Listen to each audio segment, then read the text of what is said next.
Even when you feel low, you can still go. Even when you feel slow, you can still go. Even when there's no hope, you can still go. Go, go, go, go, go, go, go, go. Hello everyone, welcome to J chemistry. तो ये हमारा semester preparation का 4th lecture है। पहले 3 लेक्चरों में हमने IUPAC nomenclature, Werner theory और इंट्रोडक्शन वाला पार्ट कवर कर लिया है। जिन्होंने वो वीडियोस नहीं देखी हैं वो जाके देख सकते हैं, लिंक आपको डिस्क्रिप्शन में मिल जाएगा। ठीक है, तो आज हम स्टार्ट करेंगे अपना क्या आइसोमेरिज्म स्टार्ट करेंगे। तो आइसोमेरिज्म की अगर मैं बात करूँगा तो बहुत इंपॉर्टेंट चैप्टर है। मैंने पिछली क्लास में बताया था लास्ट में आपको कितना इंपॉर्टेंट चैप्टर है, चाहे मैं सेमेस्टर की बात करूँ चाहे मैं कॉम्पिटिटिव एग्जाम्स की बात करूँ। ठीक है, तो आइसोमेरिज्म अगर हम देखें तो हम यहाँ पर जनरली 2 तरह के आइसोमेरिज्म ही डिस्कस करेंगे। कौन कौन सी? उसमें आपकी जो होगी, एक आपकी होगी स्ट्रक्चरल आइसोमेरिज्म, स्ट्रक्चरल, और दूसरे आपके होंगे यहाँ पर क्या, स्टीरियो आइसोमेरिज्म, स्टीरियो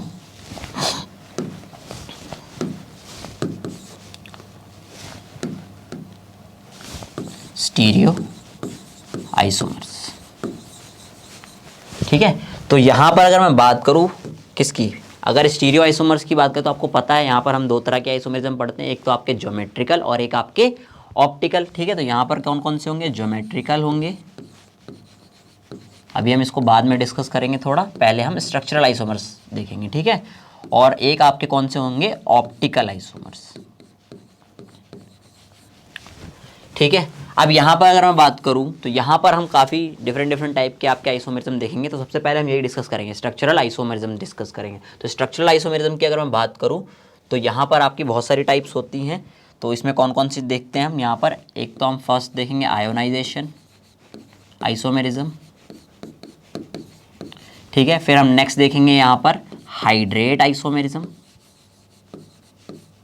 फिर हम यहाँ पर नेक्स्ट देखेंगे क्या, लिंकेज। नेक्स्ट होगा हमारा क्या, कोऑर्डिनेशन, कोऑर्डिनेशन, और नेक्स्ट होगा उसका कोऑर्डिनेशन पोजीशन आइसोमेरिज्म। ठीक है, दोनों ही डिफरेंट होते हैं। अभी हम इसे ये कन्फ्यूजन जो भी होगी इसमें दूर कर देंगे, कोऑर्डिनेशन पोजीशन। और एक और टाइप है यहाँ पर लीगेंड आइसोमेरिज्म, और लास्ट हम देखेंगे क्या, पॉलीमराइजेशन आइसोमेरिज्म, पॉलीमराइजेशन। ठीक है, तो यहाँ पर टोटल हम 7 टाइप के आइसोमेरिज्म स्ट्रक्चरल आइसोमेरिज्म में पढ़ेंगे, और स्टीरियो आइसोमेरिज्म हम ज्योमेट्रिकल और ऑप्टिकल इन कोऑर्डिनेशन नंबर 4 और 6 मतलब वाई टेट्राहेड्रल, स्क्वायर प्लेन और ऑक्टाहेड्रल कॉम्प्लेक्सेस में डिस्कस करेंगे। तो स्टार्ट करते हैं फर्स्ट से हम, क्या कौन सा है हमारा, आयोनाइजेशन आइसोमेरिज्म। तो आयोनाइजेशन आइसोमेरिज्म में क्या होगा, देखो मैंने बताया था तुम्हें, वर्नर थ्योरी जब पढ़ाई थी, इंट्रोडक्शन जब पढ़ाया था उसमें आपको बताया गया था, एक हमारा देखो कॉम्प्लेक्स जो होता है, कॉम्प्लेक्स होता है कोऑर्डिनेशन स्फीयर, और एक होता है क्या, आयोनाइजेशन स्फीयर। तो इसमें वही होगा, इसमें क्या होगा, जो एक्सचेंज होगा लीगेंड का क्या होता है, एक्सचेंज होता है बिटवीन कोऑर्डिनेशन स्फीयर एंड आपका आयोनाइजेशन स्फीयर। जनरली क्या होता है, अनायनिक लीगेंड ही होते हैं, आपस में एक्सचेंज करते हैं। ठीक है, क्या होगा, exchange of ligand between coordination sphere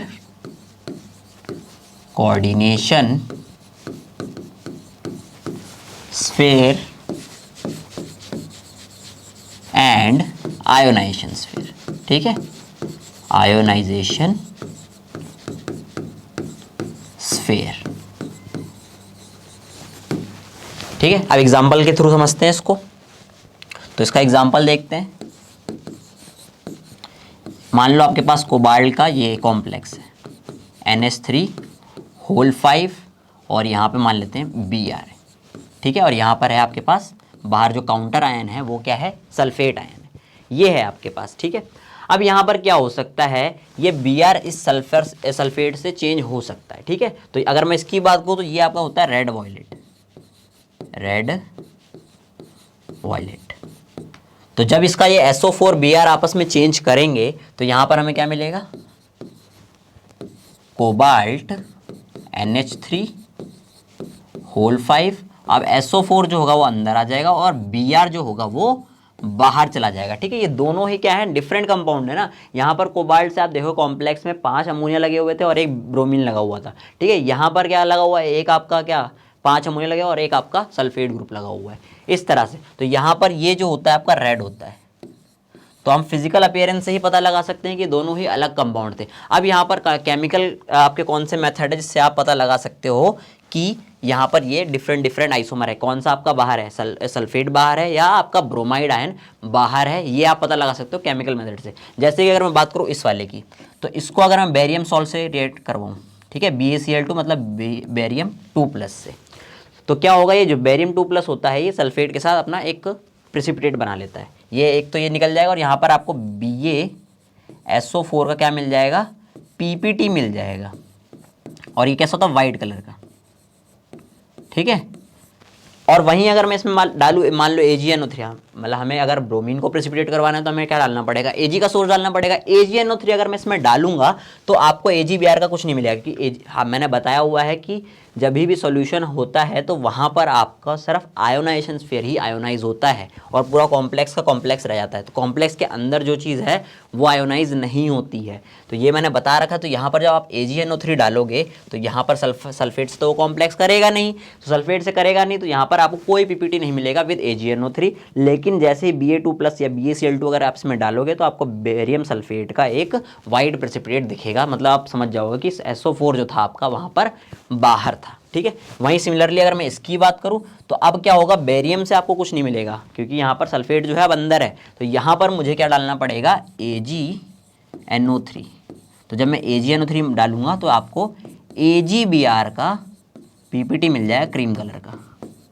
ठीक है, क्रीम कलर का PPT होता है इसका, वो आपको मिल जाएगा। इस तरह से आप पता लगा लोगे कि Br ने SO4 के साथ यहाँ पर एक्सचेंज किया है। ठीक है, इतनी बात क्लियर होगी। ये तो बात थी किसकी, आयोनाइजेशन आइसोमेरिज्म की। नेक्स्ट जो है हमारा वो क्या है, इसके डिफरेंट एग्जांपल्स हो सकते हैं कुछ भी। अगर मैं बात करूँ एक और एग्जांपल की यहाँ पर, तो एग्जांपल ये वाला भी हो सकता है इसका, COEN होल ट्वाइस ClNO2 और बाहर मान लो HCN है। ठीक है, तो ये HCN NO2 से भी चेंज कर सकता है और ये HCN Cl से भी चेंज कर सकता है। तो डिफरेंट आइसोमर आपको मिलते जाएंगे। ठीक है, तो ऐसे कई बहुत सारे इसके एग्जांपल्स हैं, बहुत सारे। नेक्स्ट देखते हैं, नेक्स्ट क्या है आपका, हाइड्रेट आइसोमेरिज्म। तो हाइड्रेट्स आप देख रहे हो कहीं ना कहीं यहाँ पर हाइड्रेट मतलब वाटर मॉलिक्यूल इन्वॉल्व होगा। ठीक है, तो ये बेसिकली अगर मैं बात करूँ ना तो आयोनाइजेशन आइसोमेरिज्म की तरह उसका स्पेशल केस मान सकते हो आप। बस में क्या होगा, इसमें जो एक्सचेंज होगा, एक्सचेंज अभी वही होगा, एक्सचेंज जो लिगेंड का होगा वो आपका कहाँ से, कोऑर्डिनेशन स्फीयर से आयोनाइजेशन स्फीयर के बीच में ही होगा। लेकिन अब यहाँ पर वाटर मॉलिक्यूल का होना ज़रूरी है, मतलब एक्सचेंज में एक लिगेंड वाटर मॉलिक्यूल होगा, दूसरा आपका कोई सा भी हो सकता है। ठीक है, तो यहाँ पर क्या होगा, एक्सचेंज ऑफ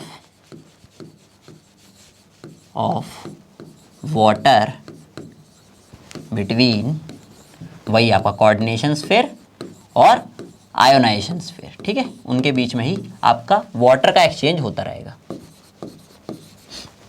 आयोनाइजेशन स्फीयर।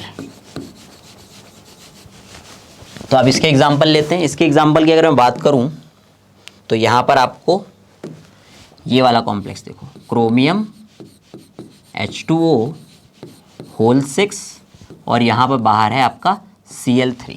ठीक है, और क्या हो सकता है, अब क्या मैंने बताया ना, यहाँ पर H2O क्या कर सकता है, Cl के साथ चेंज कर सकता है। तो यही तो आयोनाइजेशन स्फीयर में भी तो यही, आयोनाइजेशन आइसोमेरिज्म में भी तो यही हो रहा था, लिगेंड आपका चेंज हो रहा था। बस यहाँ पर क्या है, वाटर का कंपलसरी है, वाटर होना कंपलसरी है, ये ध्यान में रखना है। तो इसका एक आइसोमर एक और बन सकता है, कौन सा, एक क्या, इसके बहुत सारे बन सकते हैं, लेकिन हम अभी ये वाला डिस्कस कर लेते हैं। ठीक है, एक वाटर मॉलिक्यूल ने क्या किया, एक्सचेंज कर लिया Cl के साथ, तो वाटर आ गया और Cl2 रह गए। अब इनको कैसे डिस्टिंग्विश करेंगे, तो देखते हैं इसको कैसे डिस्टिंग्विश करेंगे। तो अगर मैं बात करूं यहाँ पर इसकी, तो इसमें क्या है, इसमें आपका Cl3 है, तो इसमें क्या करो आप, Agn इसमें डाल दो, AgNO3 का सोर्स। तो जब इसमें AgNO3 डालोगे तो आप देख रहे हो 3 क्लोरीन बाहर है, तो आपको 3 मोल्स ऑफ AgCl मिल जाएंगे ना, 3 AgCl मिलेंगे। यहाँ पर भी डाल सकते हो, यहाँ पर डालोगे तो आपको क्या मिलेंगे, आप कितने मिलेंगे AgCl, आपको सिर्फ 2 मिलेंगे। AgNO3 डालोगे तो यहाँ पर आपको 2 AgCl मिलेंगे। तो ऐसे आप डिफ्रेंशिएट कर सकते हो AgNO3 से ही। AgNO3 इसमें डालोगे तो 3 मोल मिल जाएंगे, इसमें डालोगे तो 2 मोल मिल जाएंगे। एक और मान लो एक्सचेंज कर देगा तो 1 ही मोल मिलेगा। इस तरह से एक और मेथड है, आप क्या कर दो, इसमें डिहाइड्रेटिंग एजेंट डाल दो। डिहाइड्रेटिंग एजेंट लाइक आपका कंसनट्रेट H2SO4, तो क्या करेगा, वाटर को हटा देगा।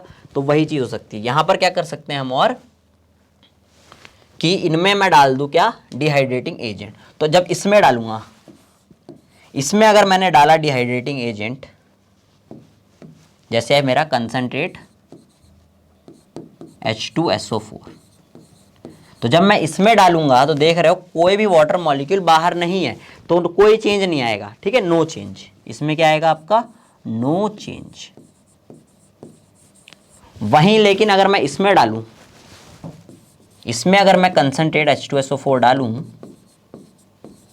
तो अब देख रहे हो वाटर मॉलिक्यूल कोऑर्डिनेशन स्फीयर के बाहर है, आयोनाइजेशन स्फीयर में प्रेजेंट है। तो अब वो क्या करेगा, वहां से डिहाइड्रेट हो जाएगा। तो आपको क्या मिल जाएगा, यहां पर वाटर हट जाएगा, क्रोमियम H2O, अंदर वाले तो एज इट इज रहेंगे, अंदर वालों में कोई चेंज नहीं आएगा, Cl, और यहां पर Cl2 रह जाएगा। ठीक है, और वाटर आपका निकल जाएगा प्लस H2O। तो इससे भी पता चल जाएगा मुझे कि हाँ, इसमें देखो वाटर मॉलिक्यूल बाहर नहीं है, उसमें वाटर मॉलिक्यूल बाहर है, मतलब वाटर मॉलिक्यूल का एक्सचेंज हुआ है। तो इससे हम ऐसे पता लगा सकते हैं। ये तो बात थी किसकी, हाइड्रेट आइसोमेरिज्म की।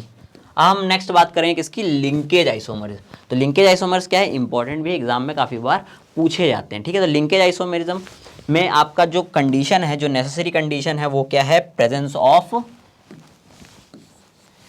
ऑफ क्या, एम्बीडेंटेड लिगेंड। बताया था ना एम्बीडेंटेड लिगेंड क्या होते हैं। एम्बीडेंटेड लिगेंड ऐसे लिगेंड होते हैं इनके 2 डोनर एटम होते हैं, लेकिन एक टाइम पे वो एक ही डोनर एटम से बाइंड कर रहे होते हैं मेटल आयन से। ठीक है, ध्यान में रखना है। तो यहाँ पर मैं क्या बोलूँगा, एम्बीडेंटेड लिगेंड जो हैं, एम्बीडेंटेड लिगेंड वो क्या होने चाहिए, शुड बी प्रेजेंट। ठीक है, इनका प्रेजेंट होना जरूरी है। एम्बीडेंट लिगेंड लाइक आपके कैसे कौन कौन से हो सकते हैं, जनरली देखे जाते हैं NO2 माइनस HCN,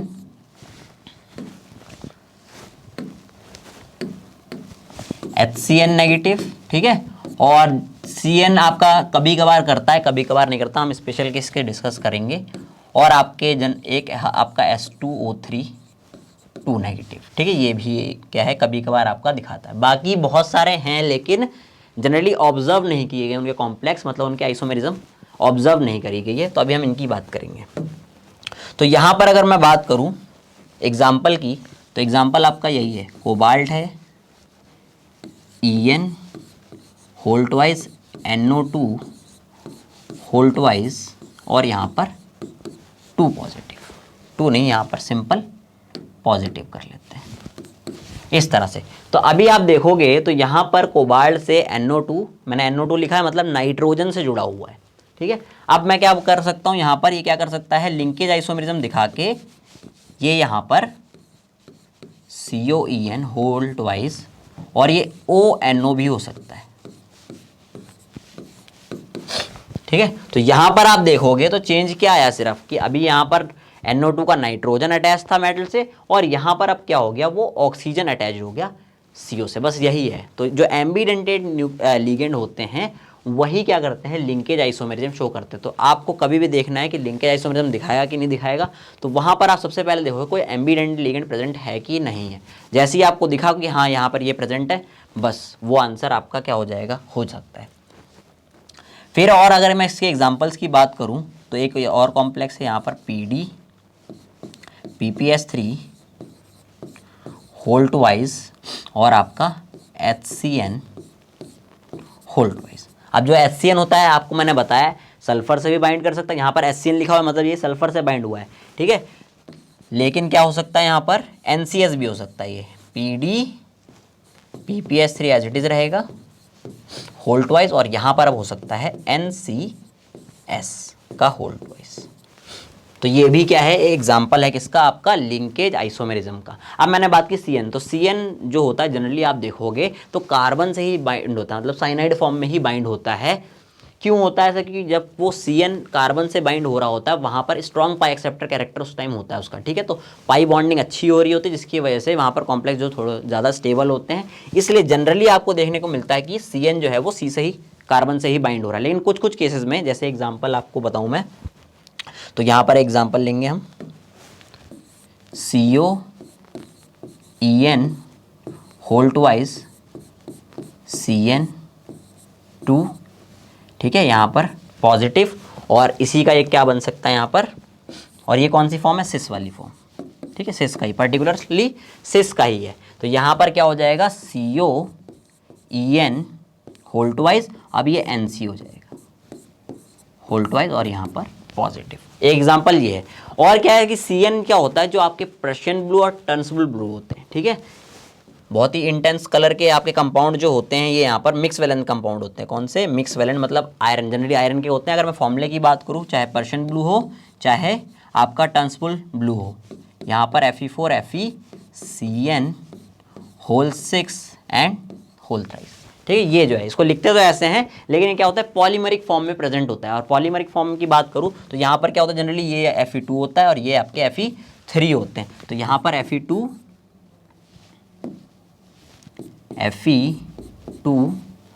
और यहाँ पर आपका CN जो होगा, यहाँ पर क्या होता है, एम्बीडेंटेट के साथ साथ ब्रिजिंग में भी होता है। एम्बीडेंटेट के साथ साथ आपका ब्रिजिंग में भी प्रेजेंट होता है, ये ध्यान में रखना है। इसको हम यहाँ पर थोड़ा सा यहाँ बनाते हैं इसको,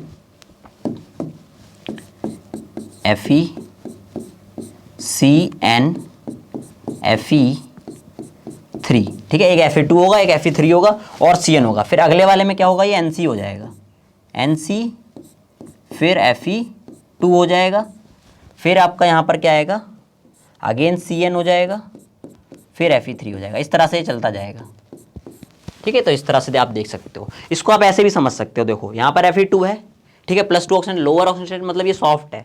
आपको पता है CN में कार्बन क्या होता है, सॉफ्ट होता है, और नाइट्रोजन क्या होता है, हार्ड होता है। तो यहाँ देखोगे आप Fe3 है, वो थोड़ा सा हार्ड है, इसलिए Fe3 नाइट्रोजन के साथ जुड़ा हुआ है, हर जगह देख सकते हो आप, ठीक है। और Fe2 जो है आपका कार्बन से जुड़ा हुआ है, मतलब वो वहाँ पर सॉफ्ट इंटरेक्शन को फेवर और हार्ड इंटरेक्शन को फेवर कर रहे हैं, ठीक है। ये चीज़ हो जाती है यहाँ पर। इस वजह से ये इस तरह से पॉलीमर में ही प्रेजेंट होते हैं। और यहाँ पर आप देखोगे CN जो है एम्बीडेंटेड बिहेवियर के साथ साथ यहाँ पर ब्रिजिंग में भी प्रेजेंट है, ये भी ध्यान में रखना है। तो ये तो बात है किसकी, आपकी लिंकेज आइसोमेरिज्म की। नेक्स्ट हम बात करेंगे किसकी, कोऑर्डिनेशन आइसोमेरिज्म। तो मैंने बताया कोऑर्डिनेशन और होता है कोऑर्डिनेशन पोजीशन, तो दोनों के बारे में हम देखेंगे। तो कोऑर्डिनेशन आइसोमेरिज्म की बात करूं तो यहाँ पर आप देख सकते हो, नाम में ही कोऑर्डिनेशन है, मतलब यहाँ पर जो आयन का मतलब बेसिकली जो लिगेंड का एक्सचेंज होगा ना, वो आपका कोऑर्डिनेशन स्फीयर के बीच में होगा। अभी हम देख रहे थे आयोनाइजेशन स्फीयर से और कोऑर्डिनेशन स्फीयर के बीच में आपका क्या हो रहा था, एक्सचेंज हो रहा था। बट यहाँ पर जो एक्सचेंज होगा लिगेंड का, वो कहाँ से होगा, between exchange of ligand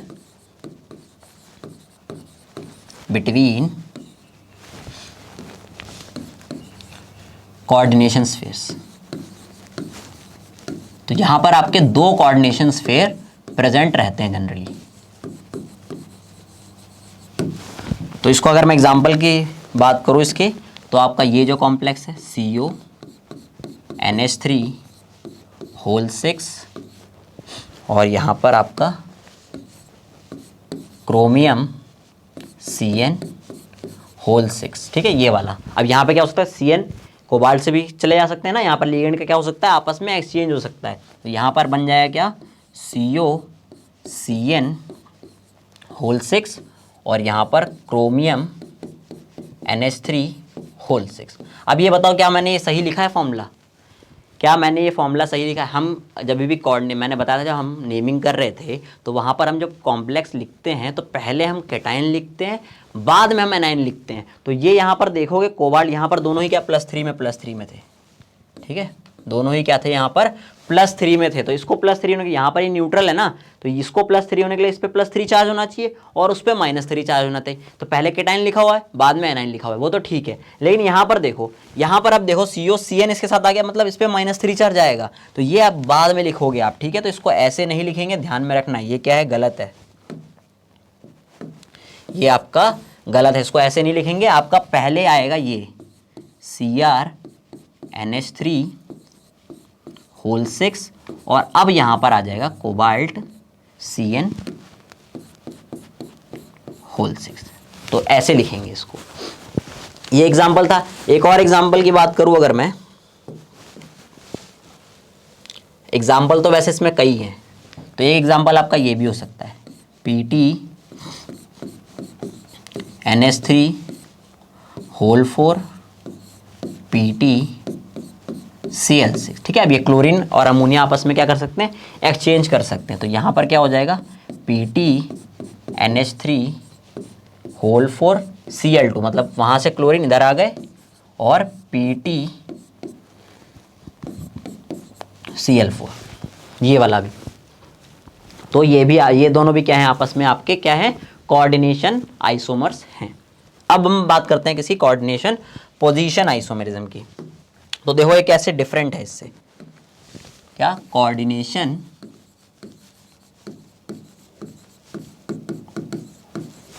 position isomers.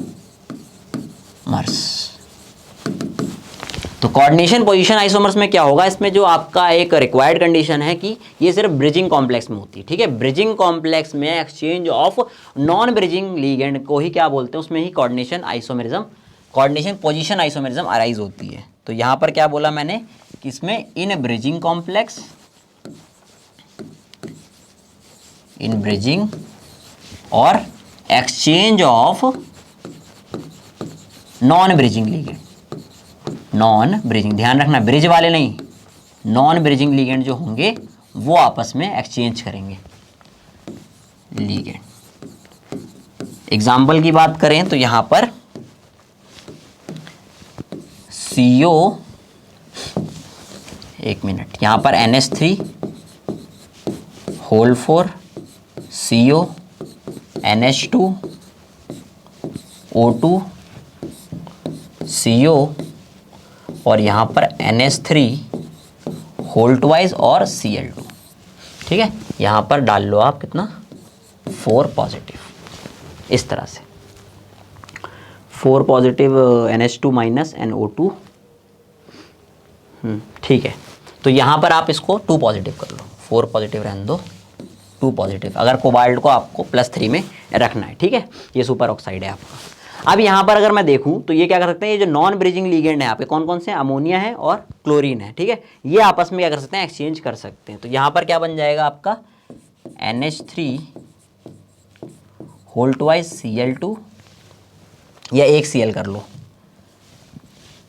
NH3 whole thrice, एक Cl इधर आ गया, CO NH2 O2 CO, और यहाँ पर आपका NH3 whole thrice and Cl। ठीक है, ये वाला बन सकता है। तो ये आपस में क्या है आपके, क्या है, कोऑर्डिनेशन पोजीशन आइसोमेरिज्म। एक बार नेट में पूछा हुआ भी था ये क्वेश्चन कि यहाँ पर ऐसे ही 2 कॉम्प्लेक्स दे देते और आपसे पूछा था कौन से आइसोमेरिज्म है। तो ये कोऑर्डिनेशन नहीं, कोऑर्डिनेशन पोजीशन है। ब्रिजिंग कॉम्प्लेक्स में नॉन ब्रिजिंग लिगेंड का एक्सचेंज, उसको क्या बोलते हैं हम, कोऑर्डिनेशन पोजीशन आइसोमेरिज्म। तो ये तो इसकी बात हो गई। नेक्स्ट हम देखते हैं क्या, लीगेंड आइसोमेरिज्म। तो लीगेंड आइसोमेरिज्म आप देखोगे लीगेंड की वजह से होती है। अगर आपका लीगेंड इटसेल्फ क्या कर रहा हो, आइसोमेरिज्म शो कर रहा हो, तो वहां पर आपको क्या मिलते हैं, लीगेंड आइसोमेरिज्म देखने को मिलती हैं। अगर मैं एग्जांपल की बात करूं तो आपके लीगेंड, 2 लीगेंड देखो आप, ये हमने पहले भी डिस्कस किया हुआ है, CH3 CH2 CH2। ठीक है, यहाँ पर मान लो यहाँ पर NH2 लगा हुआ है, ये क्या है, 1,2 डाइअमीनो प्रोपेन है। ठीक है, ये हमने डिस्कस किया था ना, बाइडेंटेड अनसिमेट्रिकल बाइडेंटेड लिगेंड में डिस्कस किया था। अनसिमेट्रिकल मतलब बोल सकते हैं कायरल, जो आपके क्या थे, कायरल लिगेंड थे बेसिकली ये। तो यहाँ पर क्या था, ये आपका जो बाइडेंटेड लिगेंड है, तो इसको बोलते हैं 1,2 डाइअमीनो, और एक हमने देखा था 1,3, इसको हम PN बोलते हैं, है ना, इसको PN से रिप्रेजेंट करते हैं। और एक आपका क्या होता है TN, जिसमें आपका 1,3 होता है, CH2 CH2। तो यहाँ पर आएगा आपका NH2 और यहाँ पर आएगा आपका NH2। तो ये क्या है आपका 1,3 डाइअमीनो प्रोपेन। तो इसको हम लिखते हैं क्या, TN। तो एक हो गया आपका PN और एक आपका हो गया TN। मॉलिक्यूलर फॉर्मूला तो सेम है, बस स्ट्रक्चर ही तो डिफरेंट है। तो आइसोमेरिज्म हुई नहीं, ये आइसोमर्स हैं, स्ट्रक्चरल आइसोमर्स। तो यहाँ पर इनके जो कॉम्प्लेक्स होंगे वो भी क्या होंगे, स्ट्रक्चरल आइसोमर्स होंगे। ठीक है, PT PN 2 positive and PT TN 2 positive. ठीक है, ये दोनों क्या हैं आपस में आपके लीगेंड आइसोमेरिज्म शो कर रहे हैं, क्योंकि लीगेंड में ही आइसोमेरिज्म है। ठीक है, दोनों ही डिफरेंट कॉम्प्लेक्स है। नेक्स्ट जो है आपका क्या है, वो पॉलीमराइजेशन आइसोमेरिज्म है। ठीक है, तो जो पॉलीमराइजेशन आइसोमेरिज्म है वो एक्चुअली डेफिनेशन में फिट ही नहीं बैठता, ये आइसोमर्स होते ही नहीं है। एक तरह से देखा जाए तो क्या होता है, हम जैसे जनरली जो डेफिनेशन पढ़ते हैं आइसोमेरिज्म की, उसमें क्या बोलते हैं, same molecular formula but different structural formula. ठीक है, तो यहाँ पर सेम मॉलिक्यूलर फॉर्मूला नहीं होता, इसमें क्या होता है आपका सेम एम्पेरिकल फॉर्मूला। ठीक है, आपने पढ़ा होगा 11th क्लास में हम पढ़ते थे ना, एक तो आपके कौन सा मॉलिक्यूलर फॉर्मूला होता था और एक आपका एम्पेरिकल फॉर्मूला होता था। तो एम्पेरिकल फॉर्मूला जो होता है वो सिंपलेस्ट फॉर्मूला होता है। सिंपलेस्ट मतलब इन द सेंस कि वहाँ पर हम सिंपल रेशो देखते हैं आयंस का और उस फॉर्म में लिखते हैं। फॉर एग्जांपल अगर हम इसकी बात करें, एग्जांपल जब देखेंगे तो समझ में आएगा। तो यहाँ पर लेट सपोज आपके पास है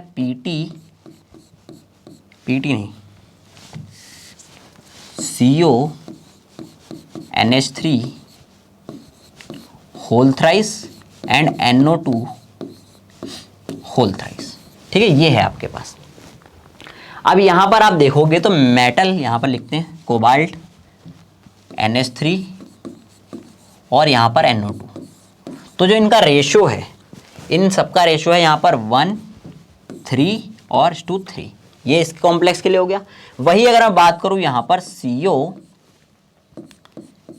NH3 होल 6 और CO NO2 होल 6। ठीक है, इसकी बात करूं तो यहां पर भी आप देखोगे तो जो रेशो निकालोगे तो 2 मेटल प्रेजेंट है, 2 कोबाल्ट, तो यहां पर 2:6:6, तो इसको जब सिंपल करोगे, सिंप्लीफाई करोगे तो ये 1:3:3 तो आएगा। ठीक है, रेशो निकालने तो 1:3:3। तो अगेन क्या हुआ, आपका मेटल लीगेंड का रेशो जो है वो सेम रहा इन दोनों कॉम्प्लेक्स में, इसलिए हम इसको बोलेंगे पॉलीमराइजेशन आइसोमर। मतलब सिंपल एम्पेरिकल फॉर्मूला जो है वो सेम है इनका, इसलिए इनको हम पॉलीमराइजेशन आइसोमेरिज्म बोलते हैं। एक और है यहाँ पर इसी का ही, कि यहाँ पर मैं क्या करूँ, CO NH3 होल 4 कर दूँ और NO2 कर दूँ 2, और यहाँ पर क्या कर दूँ, CO NH3 2 इधर कर दो अब, और NO2 4 कर दो। तो यहाँ पर भी आप देखोगे तो वही है 2:6:6, मतलब 1:3:3, यही रेशो मेंटेन रहेगा। तो यहाँ पर हम ये बोलेंगे कि इन सबके एम्पेरिकल फॉर्मूले तो सेम है, इस वजह से ये क्या है आपके पॉलीमराइजेशन आइसोमर। तो आपको जब भी चेक करना हो तो आप क्या करो, मेटल लीगेंड के रेशोज निकालोगे, अगर वो सेम आ रहे हैं तो वहाँ पर वो पॉलीमराइजेशन आइसोमर्स हैं, अदरवाइज नहीं है। इतना आपको ध्यान में रखना है। ठीक है, तो यहाँ पर ये आपका स्ट्रक्चरल आइसोमरिज्म वाला पार्ट खत्म होता है। हम करेंगे किसकी बात, ज्योमेट्रिकल और आपके ऑप्टिकल आइसोमरिज्म। तो आपका नेक्स्ट जो हम पढ़ेंगे क्या, स्टीरियो आइसोमरिज्म देखेंगे। तो स्टीरियो आइसोमरिज्म मैंने बताया अभी आपको कितने, 2 टाइप के होते हैं। एक आपके हम यहाँ पर देखेंगे कौन से, ज्योमेट्रिकल,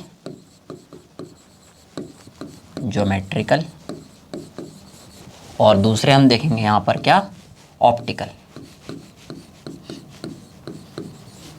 तो अगर मैं बात करूँ ज्योमेट्रिकल की, तो ज्योमेट्रिकल आइसोमर्स तब अराइज होते हैं जब आपकी लीगेंड की ओरिएंटेशन और पोजीशन क्या हो जाए, थोड़ी थोड़ी डिफरेंट हो जाए। ठीक है, जनरली जैसे कि आपका एग्जांपल के थ्रू समझेंगे तो थोड़ा ज़्यादा अच्छे समझ में आएगा। ठीक है, क्या होना चाहिए यहाँ पर, लीगेंड की पोजीशन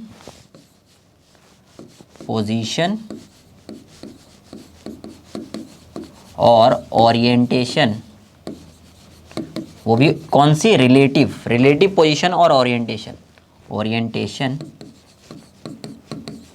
कौन सी, रिलेटिव अराउंड मेटल। अगर हम मेटल की बात करें ना यहाँ पर मेटल कॉम्प्लेक्सेस की, तो यहाँ पर हम मेटल के अराउंड ही देखेंगे। तो जब भी रिलेटिव पोजीशन और ओरिएंटेशन क्या हो, लीगेंड की डिफरेंट होगी अराउंड मेटल, तो वहाँ पर हम बोलेंगे कि ज्योमेट्रिकल आइसोमेरिज्म अराइज हो रही है। फॉर एग्जाम्पल जैसे आपका ये PT NH3 और यहाँ पर Cl लगे हुए हैं। ठीक है, इस तरह से इसको क्या बोलते हैं, सिस्प्लेटिन बोलते हैं ना, सिस्प्लेटिन। सिस क्यों बोलते हैं कि यहाँ पर 2 लीगेंड जो है एडजेसेंट, मतलब बेसिकली सिस का मतलब होता है एडजेसेंट होना, ठीक है, तो इसलिए इनको सिस बोलते हैं। यहाँ पर आप देखोगे तो रिलेटिव पोजीशन NH3 की दोनों क्या है आपके 90 डिग्री पर है कि नहीं, 90 डिग्री पे। सिंपल इसका जो ट्रांस वाली फॉर्म है इसकी, उसमें क्या होगा PT NH3, NH3 अब इधर आ जाएगा और Cl इधर चला जाएगा। तो अब इसकी देखोगे, अब NH3 की जो पोजीशन है अराउंड मेटल वो चेंज होगी कि नहीं हो, रिलेटिव पोजीशन। यहाँ पर एडजेसेंट से यहाँ पर क्या हो गया अपोजिट, या मैं बोलूँ ट्रांस या फिर बोल दूँ अक्रॉस हो गए, ठीक है। ट्रांस का मतलब ही अक्रॉस होता है। तो ये तो आपकी सिस फॉर्म है और ये आपकी क्या है ट्रांस फॉर्म है, जिसमें आपके दो लिगेंड जो होंगे वो आपस में एक दूसरे के अपोजिट होंगे। तो यहाँ पर आप देखोगे 90 डिग्री पे थे और यहाँ पर दो अमोनिया जो हैं वो आपकी 180 डिग्री पर है। क्लियर। तो यहाँ पर बेसिकली ज्योमेट्रिकल आइसोमर्स तभी अराइज होते हैं जब उस ज्योमेट्री में आपके दो तरह के एंगल कम से कम प्रेजेंट हो। जैसे आपके यहाँ पर 90 डिग्री और 180 डिग्री दोनों प्रेजेंट है। सिमिलर ऑक्टाहेड्रल में भी आपको देखने को मिलता है क्या, 90 डिग्री और 180 डिग्री देखने को मिलता है, ठीक है। तो वहाँ पर आपके ये पॉसिबल हो जाते हैं ज्योमेट्रिकल आइसोमर्स। तो यहाँ पर जनरली सिस ट्रांस होते हैं और जो आपके फेशियल और मेरिडोनल आइसोमर्स होते हैं वो भी आपके इसी कैटेगरी में आते हैं, ठीक है, ज्योमेट्रिकल आइसोमर्स ही होते हैं ये। और अगर मैं बात करूँ ऑप्टिकल आइसोमरिज्म की, जो कि काफ़ी ज़्यादा इंपॉर्टेंट है, आगे हम देखेंगे। तो अगर मैं ऑप्टिकल आइसोमरिज्म की बात करूँ तो ऐसे आइसोमर्स जिनका क्या हो आपका, ऐसे आइसोमर्स जिनकी जो मिरर इमेज है वो नॉन सुपर इम्पोजेबल हों। अभी समझते हैं इसको क्या हों, मिरर इमेज जो हों नॉन सुपर इम्पोजेबल होनी चाहिए, इम्पोजेबल, ठीक है। क्या मतलब है इनका, मान लेते हैं जैसे आपको पता है आपका जो लेफ्ट हैंड है, कभी भी आप उसको मिरर में देखोगे ना तो आपको देख लगेगा कि वो आपका राइट हैंड है। मतलब कि जो आपका लेफ्ट हैंड है और आपका जो राइट हैंड है वो दोनों एक दूसरे क्या है, मिरर इमेज है, ठीक है। तो मिरर इमेज है और नॉन सुपर इम्पोजेबल का क्या मतलब है, अगर मैं इस हाथ को उठाकर, ठीक है, ध्यान में रखना है, उठाकर इस हाथ पे रखूंगा तो ये मेरे दोनों हाथ जो हैं आपके देखोगे तो सुपर इम्पोज नहीं किए, मतलब एक के ऊपर एक तो नहीं आया ना, ऐसे नहीं बंद करना मुझे, ठीक है। ऐसे बंद करोगे तो हाँ आ जाएगा ये आपका बेसिकली तरीका नहीं है। तरीका ये है कि आपको उठा के रखना है और तब इम्पोज करवाना है, एक के ऊपर एक रखना है। तो अगर वो इम्पोज हो जाती हैं तो हम उसको बोलते हैं सुपर इम्पोजेबल इमेजेस।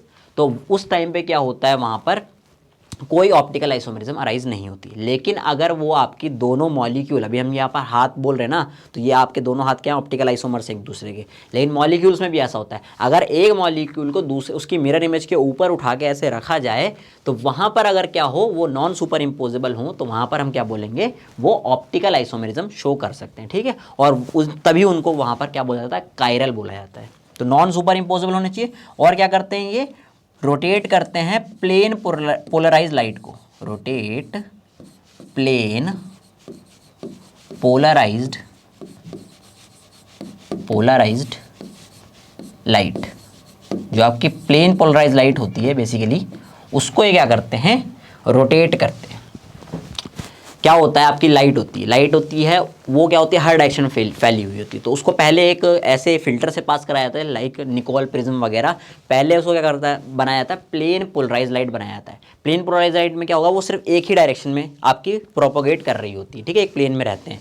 तो वहाँ पर जब उसको पास कराया जाएगा इन मॉलिक्यूल से, अगर वो क्या हों, आपके ऑप्टिकल आइसोमर्स हों, तो वो वहाँ पर उस प्लेन को, पोलराइज लाइट के प्लेन को, वो या तो लेफ्ट में उसको रोटेट कर देंगे या तो राइट में रोटेट करेंगे। तो जब वो उसको राइट में रोटेट करते हैं तो हम उसको क्या बोलते हैं, राइट में, अगर रोटेशन क्या हो, राइट में हो, तो हम उसको बोलते हैं डेक्स्ट्रो रोटेटरी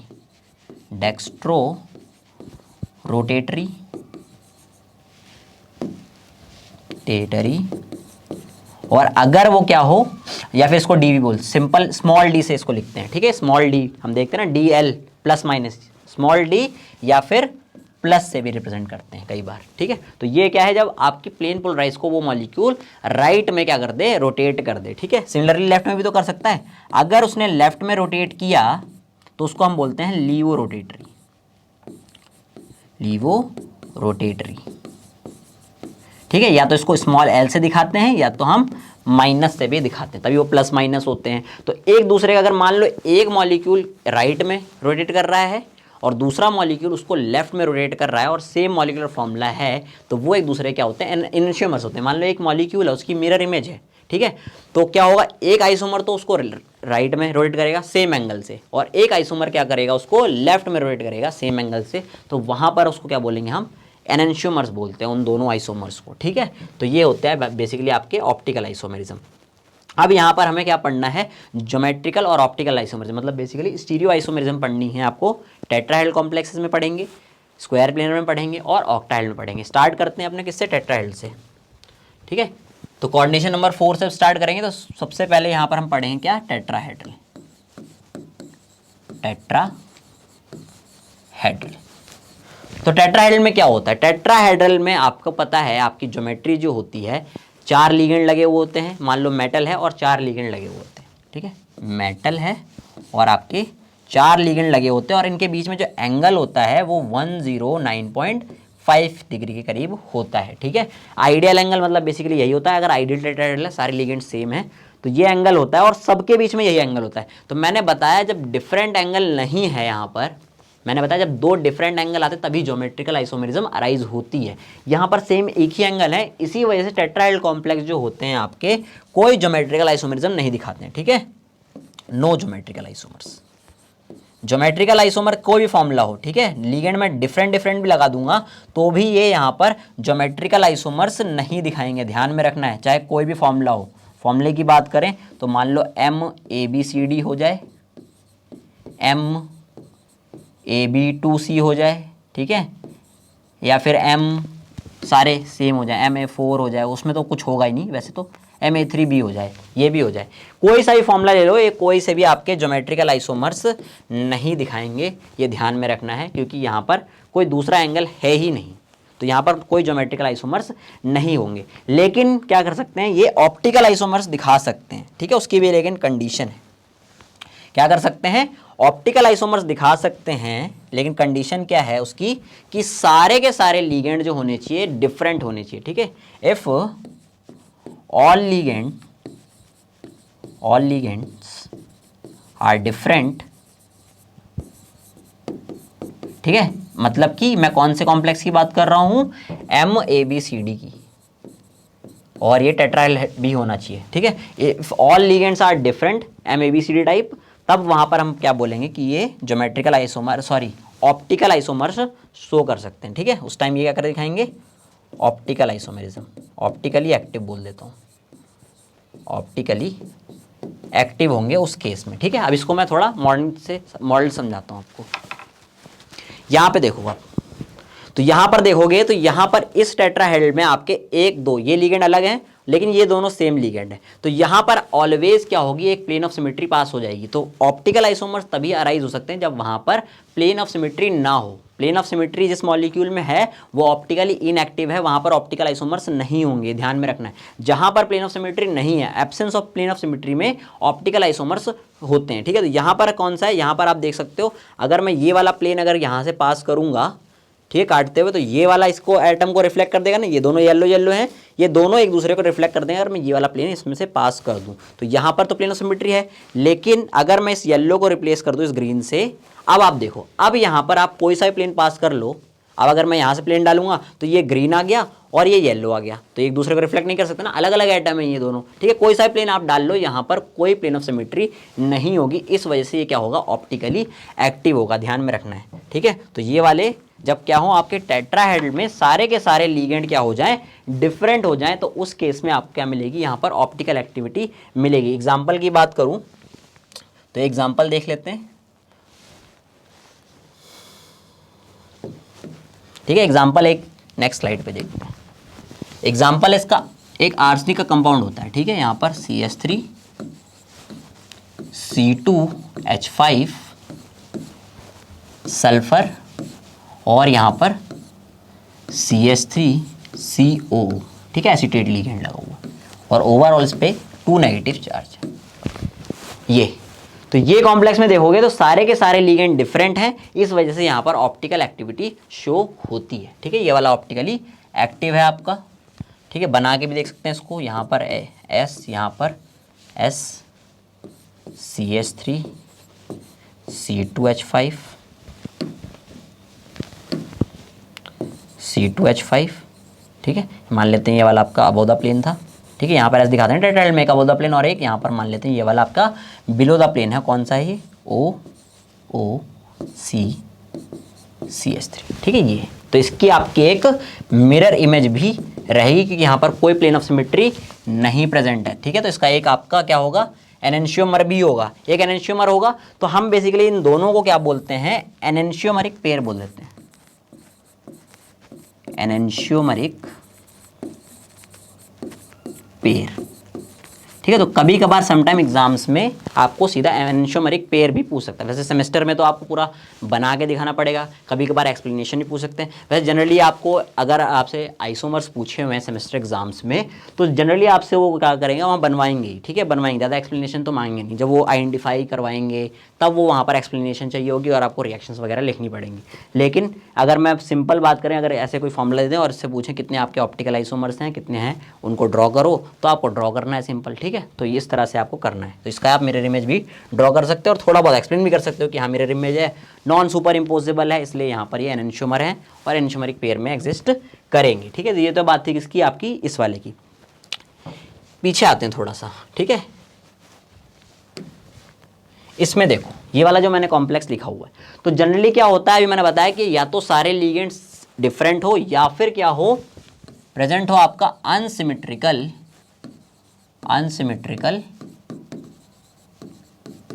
बाइडेंटेड लिगेंड, ठीक है। अनसिमेट्रिकल बाइडेंटेड लिगेंड अगर हैं और वो टेट्राहेड्रल ज्योमेट्री दिखा रहे हैं, जनरली क्या होंगे? आपको यहाँ पर बेरिलियम 2 के कॉम्प्लेक्स मिल जाएंगे, बोरोन 3 के कॉम्प्लेक्स मिल जाएंगे और यहाँ पर जिंक 2 के कॉम्प्लेक्स मिल जाएंगे, ठीक है।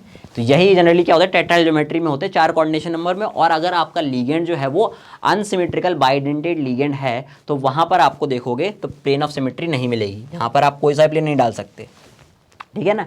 एक्चुअली यहाँ पर ये क्या होंगे? डिफरेंट ही हैं, ये डिफरेंट ओरिएंटेशन। मान लो ये वाला एक प्लेन में, ये प्लेन में, ये यहाँ पे, अगर मैं मान लो ये वाला प्लेन डाल दूँ तो भी इसको रिफ्लेक्ट नहीं कर रहे, ये प्लेन डाल दूंगा तो भी एक दूसरे को रिफ्लेक्ट नहीं करेंगे, ठीक है। क्योंकि यहाँ पर ये प्लेन अगर मैं डालूंगा तो ये तो ऐसे है ना इस प्लेन में, और ये ऐसे हैं, ठीक है, ये ऐसे हैं, ये ऐसे हैं, तो एक दूसरे को रिफ्लेक्ट कर ही नहीं सकते। या तो मैं ये वाला प्लेन डालूं तो कट करके जाएगा तो भी एक दूसरे को रिफ्लेक्ट नहीं कर रहे, या तो मैं कौन सा वाला प्लेन डालूं? एक ये वाला प्लेन डाल दूं जो इसको पास करते हुए जाए, इन सबको, ठीक है, तो भी एक दूसरे को रिफ्लेक्ट नहीं करेंगे। तो यहाँ पर भी आपकी एक मिरर इमेज लाई करेगी, तो ये भी क्या होगा? ऑप्टिकली एक्टिव होगा। तो मैंने 2 केस बताए, टेट्राहेड्रल में तो ज्योमेट्रिकल आइसोमर्स होते नहीं है।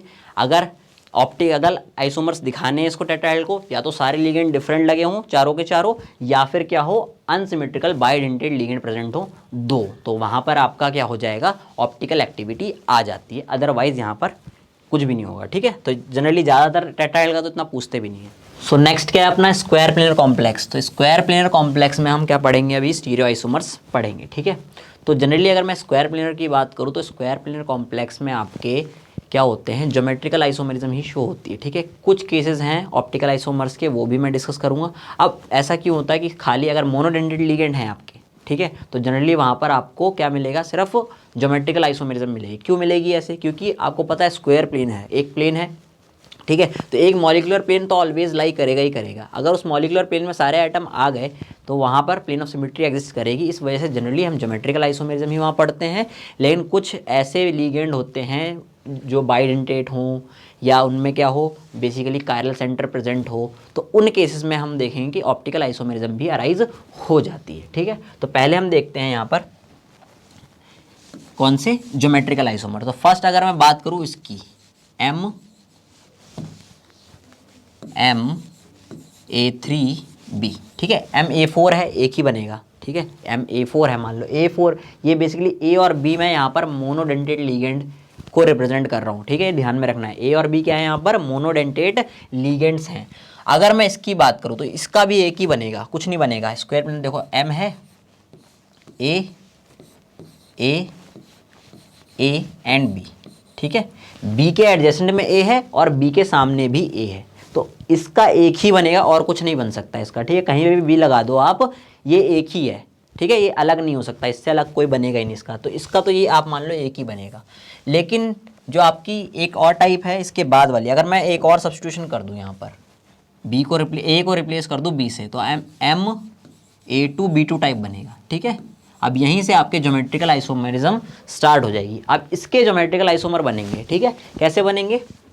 जैसे हमने सिस्प्लेटिन देखा था ना, सिस्प्लेटिन देखा था PTNH3 होल ट्वाइस Cl2, तो वो भी तो इसी टाइप का कॉम्प्लेक्स था। इसका एग्जाम्पल वही है आपका ये वाला PTNH3 होल ट्वाइस Cl2, ठीक है। ये वाला कॉम्प्लेक्स जो है वो इसी का एग्जाम्पल, इस टाइप के। तो इसका देखो कैसे बनेगा, यहाँ पर M है तो वही एक सिस बन जाएगा और एक ट्रांस बन जाएगा, B एंड B।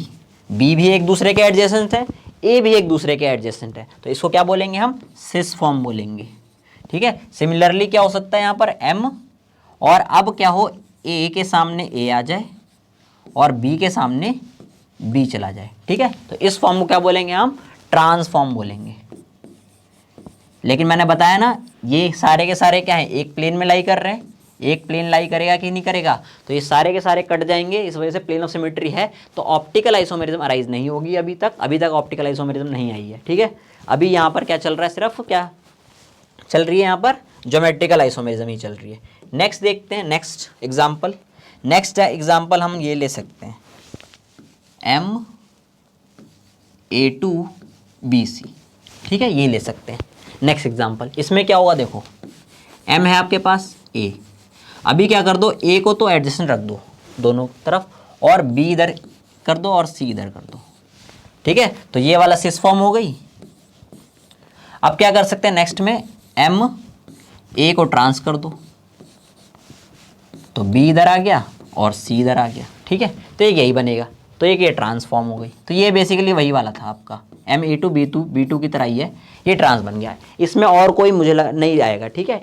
M के A के एडजेसेंट में B है और A के एडजेसेंट में C है, ठीक है। A के एडजेसेंट में A है, B है और C उसके सामने आ गया। अभी A के सामने A आ गया, अच्छा एक और बन सकता है इसका, नहीं बन सकता। A के सामने C आ गया, A के सामने B भी आ गया, तो बस यही बनेगा। A के सामने A भी आ गया, तो बस यही दो फॉर्म बनेंगी इसकी।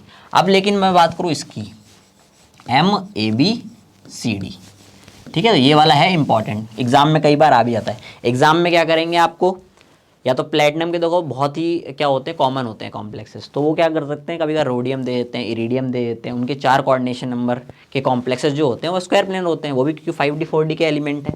तो उनमें इस तरह क्या होगा, इस तरह के कॉम्प्लेक्स में ऑलवेज 3 आइसोमर्स बनते हैं। कैसे? M एक को फिक्स कर दो और बाकी सबको घुमाते रहो, B C and D।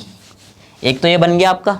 Next क्या करो, A को तो फिक्स रखो आप, A आपका यहीं रहेगा, यहाँ पे कर दो आप C को, यहाँ पे आ गया B और यहाँ पे चला गया D। या तो इसको ऐसे देखो, A के सामने C आ रहा था, A के सामने B आ गया, हाँ ऐसे करो इसको, A के सामने C आ रहा था, A के सामने B आ गया। अब नेक्स्ट में क्या आ सकता है, कौन सा बचा, A के सामने D आ जाएगा, बस MAD और यहाँ पर कुछ भी कर दो, BC कुछ भी कर लिख दो, तो इस तरह से कर लो। तो ये यहाँ पर इस तरह के कॉम्प्लेक्स में आपके 3 ज्योमेट्रिकल आइसोमर्स बनते हैं, ठीक है। 3 ज्योमेट्रिकल आइसोमर्स, ठीक है। अगेन वही मैं बता रहा हूँ कि यहाँ पर कोई भी ऑप्टिकल आइसोमेरिज्म नहीं आएगी। ये तो इसकी बात हो गई। अब हम ले लेते हैं कौन से, बाइडेंटेड लिगेंड। तो अगर सिमेट्रिकल बाइडेंटेड लिगेंड है, सिमेट्रिकल बाइडेंटेड लिगेंड तो कुछ बनेगा ही नहीं, सिमेट्रिकल बाइडेंटेड लिगेंड में इसको, अब जब मैं क्या करूँगा, जब मेरे को बाइडेंटेड लिगेंड दिखाने होंगे तो मैं उसको कैपिटल लेटर से दिखाऊंगा, ऐसे AA का मतलब है सिमेट्रिकल, और अगर मैं AB लिखूंगा तो उसका मतलब होगा अनसिमेट्रिकल, ठीक है। तो MAA2 जैसे आपका कोई कॉम्प्लेक्स होता है PTEN होल ट्वाइस, है ना, हो सकता है कि नहीं हो सकता। तो यहाँ पर EN जो लिगेंड होता है सिमेट्रिकल लिगेंड होता है, तो इसमें आपका एक ही बनेगा बस, और कुछ बन ही नहीं सकता इसमें, A and A।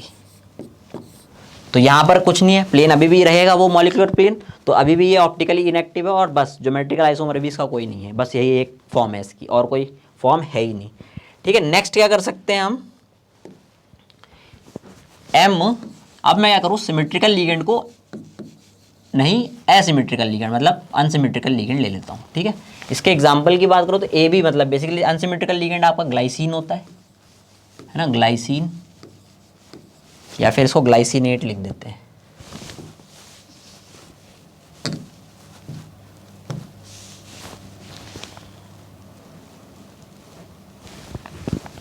Glycinate, glycinate कैसा होता है, यहाँ पर NH2 और CH2 और यहाँ पर COO नेगेटिव, ठीक है। एक यहाँ पर नाइट्रोजन से अटैच हो सकता है और एक वहाँ पर ऑक्सीजन से अटैच हो सकता है। ये दो चीज़ें हो गई यहाँ पर। तो इस केस में देखो, इसको जनरली हम पता है कैसे दिखाते हैं, इसको हम ऐसे दिखा देते हैं। यहाँ पर अगर मैं रिंग दिखाऊंगा तो एक जगह ऑक्सीजन लिखूंगा, एक जगह नाइट्रोजन लिखूंगा और इस पर ऐसे ग्लाइसिन लिख देंगे, ठीक है। ऐसे इसको दिखाऊंगा ताकि आपको सही समझ में आए, ठीक है, एग्जाम में। लेकिन अगर आपको सेमेस्टर एग्जाम में आप बना रहे हो आइसोमर्स, तो आपको पूरा लीगेंड आपको दिखाना है, पूरी तरह से एक्सप्लेन करना है कि कहाँ प्लेन ऑफ सिमेट्री आ रही है, क्या आ रहा है, कुछ आ रहा है, वो सब चीज़ें आपको वहाँ पर एक्सप्लेन करनी है, ठीक है। यहाँ पर देखते हैं, तो अभी यहाँ पर देखो क्या हो सकता है।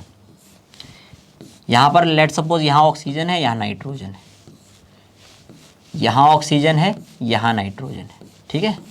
एक ये वाला बन गया इसका, ठीक है। ऑक्सीजन के एडजेसेंट ऑक्सीजन है, नाइट्रोजन के एडजेसेंट नाइट्रोजन है, ठीक है। इसको हम क्या बोल देते हैं, इसको सिस फॉर्म बोल दो आप, ठीक है। नेक्स्ट देखते हैं M, और अब क्या कर सकते हैं, ऑक्सीजन के सामने ऑक्सीजन आ जाएगा और नाइट्रोजन के सामने नाइट्रोजन आएगा, ठीक है, इस तरह से। तो ये जो है आपका ये वाली, इसको हम क्या बोल देते हैं, ट्रांसफॉर्म बोल देते हैं। तो इसमें आपकी MAA में तो कोई भी ज्योमेट्रिकल ना कोई ऑप्टिकल कोई आइसोमेरिज्म नहीं हो रही थी, लेकिन यहाँ पर आपके क्या है, दो ज्योमेट्रिकल आइसोमर्स हैं, ठीक है। ऑप्टिकल अभी भी नहीं होगी क्योंकि अभी भी कोई कायरल सेंटर वगैरह इसमें कुछ होता नहीं है, ये सारे के सारे प्लेन में कट सकते हैं आराम से, ठीक है। कोई ना कोई प्लेन यहाँ पर लाई करेगा जिसकी वजह से ये क्या होंगे, ऑप्टिकली इनएक्टिव अभी भी होंगे, लेकिन ये क्या हैं आपके ज्योमेट्रिकल आइसोमर्स दिखा सकते हैं। अब हम बात करेंगे किसकी, यहाँ पर आपके ऐसे लीगेंड कुछ होते हैं जो आपका यहाँ पर ऑप्टिकल आइसोमेरिज्म भी दिखा रहे होते हैं। उसमें आपका एक कॉम्प्लेक्स ये वाला है, बहुत ही, यहाँ पर इसका नाम क्या है, इसका नाम जो होता है वो आइसोब्यूटाइलीन, ये लीगेंड देखो, आइसोब्यूटाइलीन डाईअमीन मीजोस्टिल्बीन डाईअमीन पैलेडियम या प्लेटिनम, मेटल कुछ भी हो सकता है, ठीक है।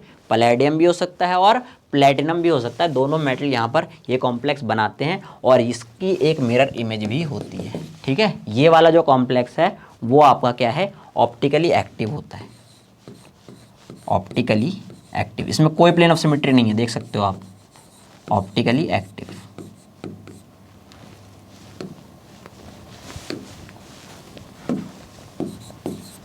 ठीक है, कैसे, अब देखो यहाँ पर ये मान लो मॉलिक्यूलर प्लेन था, अगर मैं ये प्लेन ऐसे डाल दूं तो ये CH3 तो चलो एक दूसरे को रिफ्लेक्ट कर देंगे, लेकिन यहाँ पर ऊपर हाइड्रोजन, ये हाइड्रोजन बेसिकली ऊपर है, ठीक है। ये जैसे ये वाला प्लेन अगर मैं डाल रहा हूँ तो यहाँ पर हाइड्रोजन है इस टिप पे और यहाँ पर ये फिनाइल रिंग लगी हुई है, ठीक है। ये ऐसे दो हैं यहाँ पर।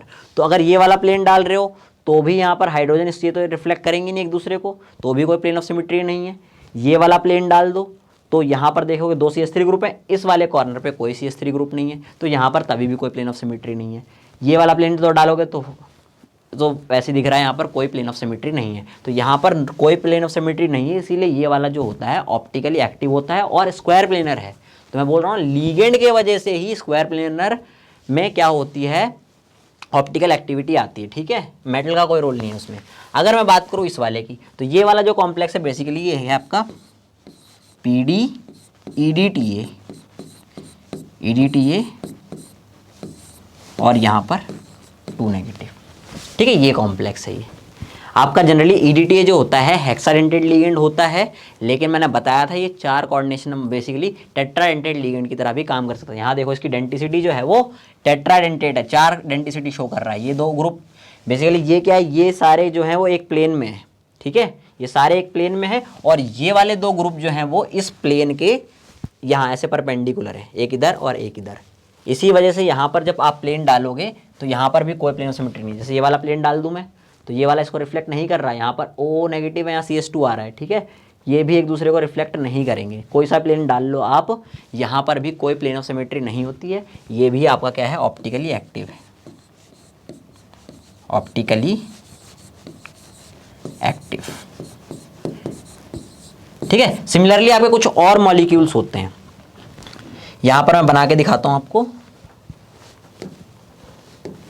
कुछ और मॉलिक्यूल्स होते हैं जहां पर आपकी प्लेन सिमेट्री नहीं होती, जैसे आपका ये इस तरह का मान लो प्लेटिनम है और यहाँ पर नाइट्रोजन, ये हो गया और यहाँ पर भी ऐसे नाइट्रोजन नाइट्रोजन, ठीक है। अभी तो ये ऑप्टिकली इनएक्टिव है, ये तो सारे प्लेन में है ना, लेकिन वहाँ पे अगर मैं यहाँ पर क्या करूँ, एक above the plane methyl group लगा दूँ और यहाँ पर एक बिलो द प्लेन लगा दूँ। सिमिलरली यहाँ पर मैं बिलो द प्लेन लगा दूँ और यहाँ पर मैं अबव द प्लेन मिथाइल लगा दूँ, तो अब इसमें कोई प्लेन ऑफ सिमेट्री नहीं है, ठीक है। आप देख सकते हो ये वाला प्लेन डालोगे तो ये नीचे है, वो ऊपर है, ठीक है। ये वाला प्लेन डालोगे तो भी देख सकते हो कोई यहाँ पर देख सकते हो ये ऊपर ग्रुप रहेंगे तो इनको कोई रिफ्लेक्ट नहीं कर पाएगा, ठीक है। ये वाला प्लेन डालूंगा तो भी ये नीचे है, ये ऊपर है, तो यहाँ पर आपका कोई प्लेन ऑफ सिमेट्री नहीं है, ये भी ऑप्टिकली एक्टिव है। तो वही मैं बता रहा हूँ, अगर लिगेंड कोई ऐसा कायरल वगैरह आ जाता है जहाँ पर क्या हो आउट ऑफ प्लेन कुछ सब्स्टिट्यूएंट चले जाते हैं तो वहाँ पर ऑप्टिकल एक्टिविटी आ जाती है स्क्वायर प्लेनर कॉम्प्लेक्स में, ठीक है। तो स्क्वायर प्लेनर कॉम्प्लेक्स में इतनी था। स्क्वायर प्लेनर कॉम्प्लेक्स में आपका वैसे इंपॉर्टेंट तो ज्योमेट्रिकल आइसोमर्स है, इतना ज़्यादा पूछते हैं कि बहुत ज़्यादा ईजी पार्ट हो जाता है। कुछ मैंने एग्जांपल आपको ऑप्टिकल एक्टिविटी के भी बता दिए स्क्वायर प्लेनर में। स्क्वायर प्लेनर में इतना ही है। मेन जो हमारा है वो ऑक्टाहेड्रल है, ठीक है। ऑक्टाहेड्रल बहुत ज़्यादा इंपॉर्टेंट है, एग्जाम पॉइंट ऑफ से बहुत ज़्यादा इंपॉर्टेंट है और उसमें एग्जाम्पल्स भी बहुत है, तो उसको हम और अच्छे से करेंगे, ज़्यादा एग्जाम्पल्स देंगे जितने हम देख सकते हैं। वैसे एग्जाम्पल तो मैंने यहाँ पर भी सारे कवर करवा दिए हैं, ऑलमोस्ट जितने पूछ सकते हैं ना वो सारे के सारे यहाँ पे मैंने ऑलमोस्ट बता दिए। ज़्यादा एग्जांपल्स अवेलेबल है नहीं ऑप्टिकल एक्टिविटी के, ठीक है। ज्योमेट्रिकल में जो भी पॉसिबिलिटी थी मैंने सारी बता दी हैं आपको। तो नेक्स्ट क्लास में भी हम क्या करेंगे, ऑक्टाहेड्रल पढ़ेंगे। अभी के लिए मुझे लगता है आप लोगों को समझ में आया होगा अच्छे से। Happy learning.